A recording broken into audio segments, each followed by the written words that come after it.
Well, it looks like Security Post Korea is going to undergo some major rework, and in this video, I am going to tell you how this could be changing PvP in the upcoming patch Star Citizen about 3.18.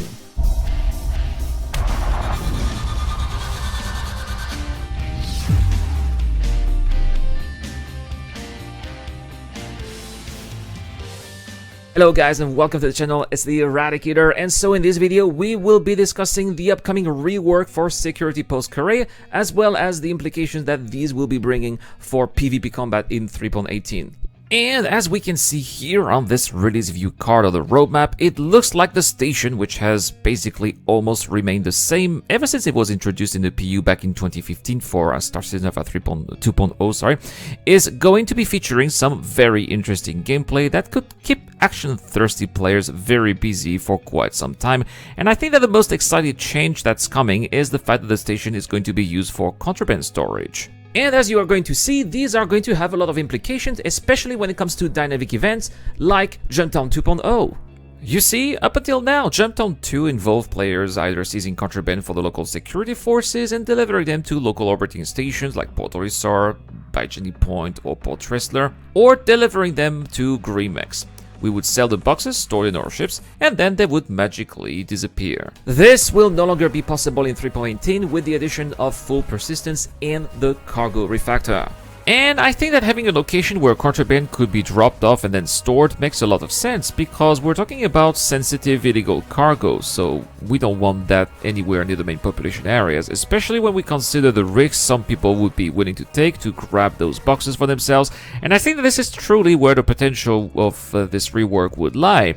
Imagine if once a Jumptown even stopped, there would still be a way to seize some of that contraband that would have been seized. We can therefore imagine that a group of unlawful players, if not illegal, entire illegal organizations, would mount some large-scale operations to disable the station's defenses, land on one of the platforms, then enter the station, eliminate the local security forces that would then populate the station, and then got their hands on the confiscated contraband that they would then put them into their ships.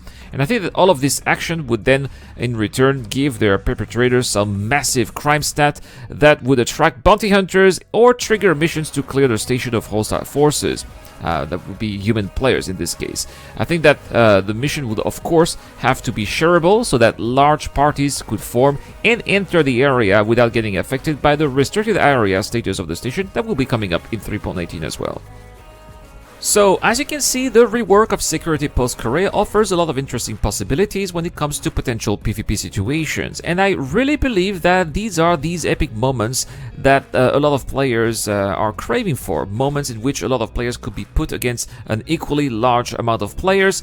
And right now in the game, apart from maybe roleplay purposes or an occasional interest fight, players have very few reasons to group up and man some of the game's larger ships like the Hammerhead Corvettes or Carax, or fly as a group. And a scenario like this would allow just that, and for an extended period of time, basically until all of the contraband is either destroyed by the server's programming, or after a given period of time, or perhaps until all of the contraband would have been stolen, which, as you can imagine, could take quite a bit of time, especially now that the player cap has been raised.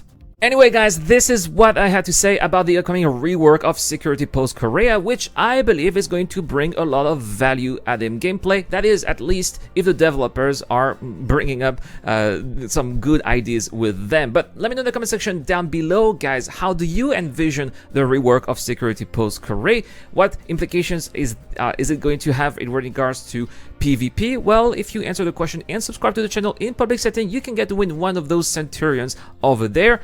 Also, if you join our Discord channel, well, we also have 2 more Centurions that you can win. All you have to do is to be joining our video sharing contest or become a Patreon or a YouTube John member. Thank you so much for watching, guys. A big shout out to Dr. Farbin, Captain Snake, Geek Citizen, Ericol, and the DJ Dunn. It's the Eradicator. I will see you guys later.